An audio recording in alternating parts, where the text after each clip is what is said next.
Good morning, all of you. I am JVN Dr. Rakesh Sharma, Professor, Department Organ of Medicine. Here we will continue our philosophy of Dr. H. A. Robert. Today topic is suppression. Chapter number is 18. Now let's start. Homeopathy concerned with the vital energy is the expression of life itself and it maintains the functions harmoniously is called perfect health. But whenever external forces try to disturb harmony, normal functioning is called the disease, expressed through symptoms. Here we discussed about some external forces that inhibit or suppress normal functioning of the vital force. These are shock, pride, fear, excessive joy, grief, worries, exhaustion, loss, disappointments, and so many types of exciting causes. All these forces affects vital energy and inhibit natural functioning with outward expression of some symptoms, or sometimes symptoms are not expressed properly, means emotions are not clearly manifested.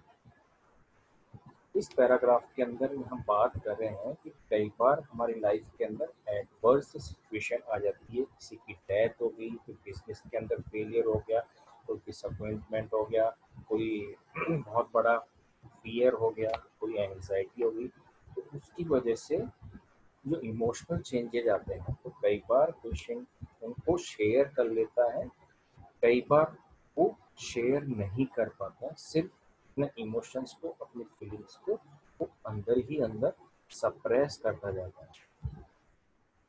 तो actually के अंदर emotions का बाहर निकलना जरूरी होता है। अगर हम इमोशंस को सप्रेस करते जाएंगे तो ये कहीं ना कहीं जाके अपना आउटवे निकालेंगे। अब वो आउटवे कई तरह की डिजीजेस के रूप में हमारे सामने आ सकता है। As well as medicines in physiological form also produce palliative effect on vital force, and this palliation we see again and again, then we can observe suppressive action।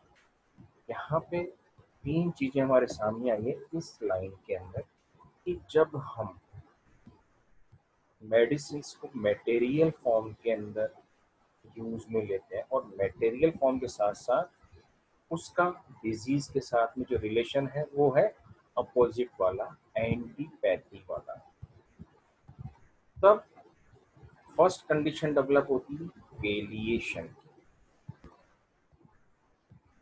अगर वाइटल फोर्स स्ट्रांग है, vital energy अगर किसी patient की strong है तो वो बार बार same symptoms को body से एक्सप्रेस करती है। अब यही कंटिन्यू प्रोसेस काफी लंबे समय तक चल रहा है, बार बार सेम प्रॉब्लम आ रही है और बार बार उसको हम एंटीपैथिक मेडिसिन के द्वारा उसको पेलिएट करते जा रहे हैं। तो एक समय ऐसा आएगा कि ये पेलिएशन नेक्स्ट स्टेज में पहुंच जाएगा जिसको हम बोलते हैं सप्रेशन। सप्रेशन के अंदर क्या होता है कि डिजीज की जो लोकेशन है वो और डीपर लेवल पे हो जाती है, डिजीज की पिक्चर चेंज हो जाती है। वेरिएशन के अंदर सेम डिजीज बार बार रीअपियर होती रहती है, सप्रेशन के अंदर डिजीज सप्रेस्ड होके और बॉडी के डीप लेवल पे और वाइटल ऑर्गन्स पे उसका इफेक्ट आना स्टार्ट हो जाता है। In first place, action is in form of palliation and then suppression or an aggravation of the first condition. So, in this paragraph, there is three things. That is the palliation, next is the suppression or an aggravation of the first condition. Because during the action of medicine, there are two primary action and the secondary action. Secondary action becomes more violent, more severe when we are using antipathic medicines. It is expressed by Hahnemann in aphorism 59, that is, such palliative antagonistic remedies without the opposite state, a relapse. Indeed, a palpable aggravation of the malady occurring a few hours afterwards. Means कि primary action के अंदर ये medicine पेलिएट कर रही है, लेकिन जब secondary action होगा तब यही सिम्टम्स और एग्रावेटेड फॉर्म के अंदर और बढ़े हुए डिजीज बढ़ी हुई महसूस होगी. तो these type of reactions occurred in the cases of antipathic or physiological disease. We have to remember one thing always in mind, that is to allow the vital force to express in its own way when it is deranged. Means जब कभी हमारा vital force disorder होता है, deranged होता है, तो ये अपना अपने तरीके से उस डिरेंजमेंट को बाहर एक्सप्रेस करना चाहता है और एक्सप्रेस करता भी है, so that we can get a clear picture of the disease, जिससे कि हमें ये पता लग जाए कि इसको बीमारी क्या है, उसकी बीमारी को हम समझ सकें through the sign and symptoms of the disease. Means जो डिरेंजमेंट हुआ इंटरनली, वाइटल फोर्स को आउटवर्डली एक्सप्रेस करता है साइन एंड सिम्टम्स के द्वारा, या साइन और सिम्टम के फॉर्म के अंदर वो बाहर एक्सप्रेस करता है, जिससे कि फिजिशियन की एक्चुअल के अंदर गड़बड़ क्या है, किस तरह की गड़बड़ है, उसको वो ढंग से परसीव कर ले, समझ ले ढंग से, so that we can get a clear picture of the disease and at that time prescribe physiological medicine. The whole picture is changed. और जब वाइटल फोर्स अपनी डिरेंजमेंट को बाहर शो कर रहा है, बाहर एक्सप्रेस कर रहा है, और हम उसको फिजियोलॉजिकल मेडिसिन की डोजेज हम दे रहे हैं, means antipathic medicine, the whole picture is changed and after some time vital force is unable to express. तो इन मेडिसिन के द्वारा वाइटल फोर्स इतना वेलिएटेड, इतना दबा हुआ हो जाता है, सप्रेस्ड हो जाता है कि वो अब इस कंडीशन के अंदर नहीं है कि और वो साइन और सिम्टम्स को एक्सप्रेस कर सके. But this process of continuity of taking physiological medicine, vital energy finds another way to express at more deeper and more vital organs. तो इन सब का परिणाम क्या होता है? Continuous use of medicine, and we again create palliation, and then it goes to the level of suppression and express vital energy his own way of expressing diseases at more deeper and more vital organs. And this is very frightful condition. Another form of suppression we see in the form of external application of drugs. Preparation for skin diseases. These symptoms are forcefully removed by external use of drugs. Then expressions finds the another way inside to more deeper level or vital parts. If this treatment continues for a long time, disease becomes incurable. So now in this paragraph, we can see the another form of suppression. Suppression is carried by means of external application. जहाँ पे हमने बात करी पहले वाले paragraph के अंदर, starting के इस चैप्टर के अंदर, कि फिजियोलॉजिकल मेडिसिन को, एंटीपैथिक मेडिसिन को जब हम यूज में लेते हैं तो एक स्टेज आती है पेलिएशन की, उसके बाद में सप्रेशन वाली स्टेज आती है. Now in this paragraph there is another condition. We can create this situation by the use of external application of medicines. Suppose आपके पास में कोई पेशेंट आ रहा है, उसको स्किन पे कोई एक्जिमा है, कोई सोराइसिस है, या जो भी कोई प्रॉब्लम है, और उसको हम बाय ऑइंटमेंट यूज लेने के बाद में हम उसको पेलिएट कर देते हैं या हम सप्रेस कर देते हैं, तो ये डिजीज और डीपर लेवल पे इंटरनल ऑर्गन्स पे हमारे अफेक्ट डेवलप करेगी. Then expressions finds the another way inside to more deeper level. Means बाहर आप एक्सप्रेस करने नहीं दे रहे हो वाइटल फोर्स को, अपने साइन और सिम्टम्स उसको आप पेलिएटेड करते जा रहे हो, मेडिसिन से सप्रेस करते जा रहे हो, तो ये वाइटल एनर्जी उन डिरेंज्ड स्टेट को हमारे बॉडी के अंदर जो इम्पोर्टेंट ऑर्गन्स हैं वहाँ पे एक्सप्रेस करना स्टार्ट कर देगा. Hahnemann gives some points regarding this type of suppression in Aphorism 61, in which he says, had the physicians correctly observed and considered the deplorable results of the antipathic application of medicines, they would long ago have discovered the great truth that the true method of performing permanent cures must be the exact counterpart of such antipathic treatment. They would have perceived that whenever the opposite or antipathic administration of medicine produced a brief period of alleviation, this would subside only to be followed by one of aggravation, and that consequently the process should have been reversed. That is to say, the homeopathic application of medicine according to their symptom similarity would have brought about a lasting and perfect cure, provided that instead of large quantities of medicine, the most minute doses had been employed. तो इस aphorism के अंदर doctor हेनीमेन कह रहे हैं कि जब हम सप्रेशन वाली स्टेट तब आती है जब हम एंटीपैथिक मेथड की मेडिसिन यूज में लेते हैं और उन मेडिसिन को हम लार्ज क्वांटिटी के अंदर मीन्स बेसिक डोजेस के रूप में हम उनको पेशेंट को देते हैं.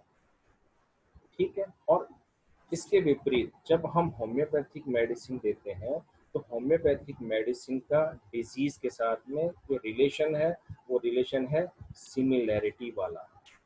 एंटीपैथिक के अंदर अपोजिट वाला रिलेशन था, होम्योपैथिक के अंदर सिमिलर वाला उनका संबंध होता है, रिलेशन होता है. तो और दूसरी चीज, होम्योपैथिक मेडिसिन के अंदर हम जो मेडिसिन देते हैं वो बिल्कुल माइन्यूट फॉर्म के अंदर, बिल्कुल मिनिमम फॉर्म के अंदर हम मेडिसिन को यूज में लेते हैं जिससे कि वायलेंट रिएक्शन डेवलप ना हो. Notwithstanding the experience of many centuries, physicians did not recognize this great and salutary truth. They appear to have ignored entirely the results of treatment above described, as well as the other fact that no physician ever effected a permanent cure of an inveterate disease unless some drug of predominant homeopathic effect had been by chance embedded in his prescription. Means अब जो भी suppressed forms वाली जो diseases है, means जो कि chronic diseases है, तो हम एंटीपैथिक मेथड के द्वारा उनको क्योर करने के बारे में नहीं सोच सकते. सिर्फ उनका क्योर पॉसिबल है तो वो सिर्फ है होम्योपैथिक मेडिसिन के अंदर. Nor were they able to comprehend that every rapid and perfect cure accomplished by nature without the aid of human skill was always produced by a similar disease coming to the one already present.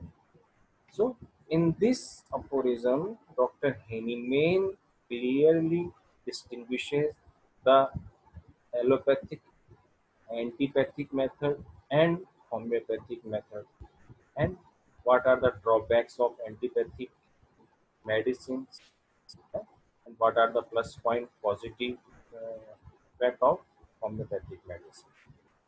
So, now we have properly understand about the palliation, about the suppression, and in the next paragraph we can see another form of suppression, in which another form of suppression we see in the form of external ethics. Another form of suppression is the attempt to suppress the natural discharges of the body. This is a third type of suppression, जिसके अंदर जो भी body के natural discharges हैं, like the पर्सपीरेशन, तो हम उनको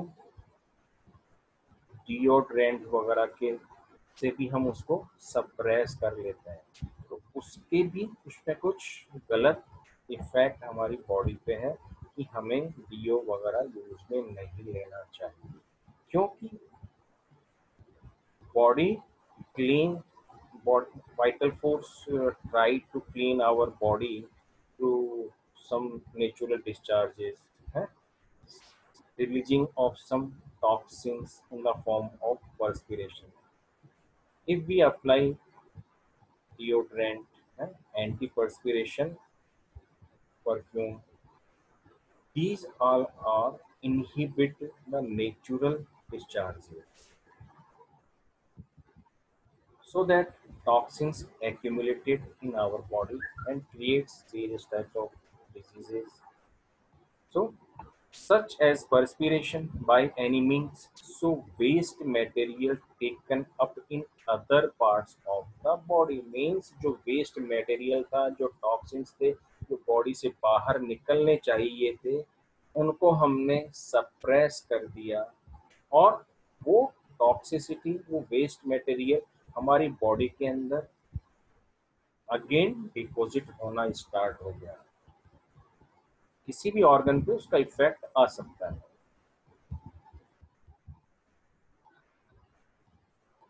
Now, another form of suppression at present days is the removal of disturbing organs by surgical means. ये भी इन दिनों में बहुत चल रहा है कि किसी ऑर्गन को जो काम का नहीं है उसको रिमूव कर दिया, या कोई ऐसा ऑर्गन जहाँ पे कोई प्रॉब्लम है तो उसको चलो रिमूव भी कर देते हैं जिससे कि बीमारी ठीक हो जाए, लेकिन ये डिजीज का प्रोसेस कंट्रोल में नहीं आ रहा है. इससे सिर्फ उस ऑर्गन को रिमूव करने से बीमारी ठीक नहीं हो रही है, बल्कि ये जो डिजीज है उसका इम्पैक्ट हमारे दूसरे ऑर्गन्स पे पड़ सकता है, या और डीपर या मोर वाइटल ऑर्गन्स पे उसका इम्पैक्ट पड़ सकता है. So another form of suppression at present days is the removal of disturbing organs by surgical means. It obstructs the expression of the vital force. This line is very important. Due to which it obstructs the expression of the vital force. Means vital force अपना expression जिस organ को use में लेके बाहर express कर रहा था, अगर हमने उसी को रिमूव कर दिया, उसी ऑर्गन को, देन वाइटल फोर्स एक्सप्रेस नहीं कर पा रहा, लेकिन एक्सप्रेशन इसका और दूसरे ऑर्गन्स पे होना स्टार्ट हो जाएगा. Where it has express in a diseased state of the tonsils, sinuses. So, surgical removal of tonsils, teeth and other organs, then we deal with the end product. Organ remove के अंदर actually में क्या कर रहे हैं, सिर्फ हम जो पैथोलॉजी है, वो जो अल्टीमेट है and result of the disease है, सब हम सिर्फ उन्हीं को रिमूव कर रहे हैं, ना कि हम उसके बेसिक कॉज को हम रिमूव कर रहे हैं.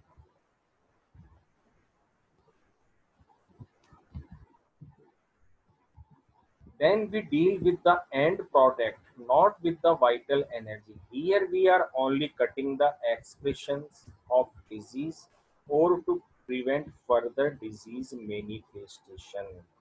तो सिर्फ ऑर्गन का रिमूव करने का मतलब हो गया कि इस ऑर्गन के थ्रू वाइटल फोर्स अब अपने मैनिफेस्टेशंस को एक्सप्रेस नहीं कर पाएगा। मीन्स जो डिसऑर्डर्ड वाइटल एनर्जी है ये अपना अलग तरीका ढूंढ लेगी डिजीज को एक्सप्रेस करने का, और वो जो तरीका है वो और ज़्यादा पहले की तुलना में ज़्यादा खतरनाक होगा, क्योंकि उसका इम्पैक्ट हमारे वाइटल ऑर्गन्स पे होना स्टार्ट हो जाएगा।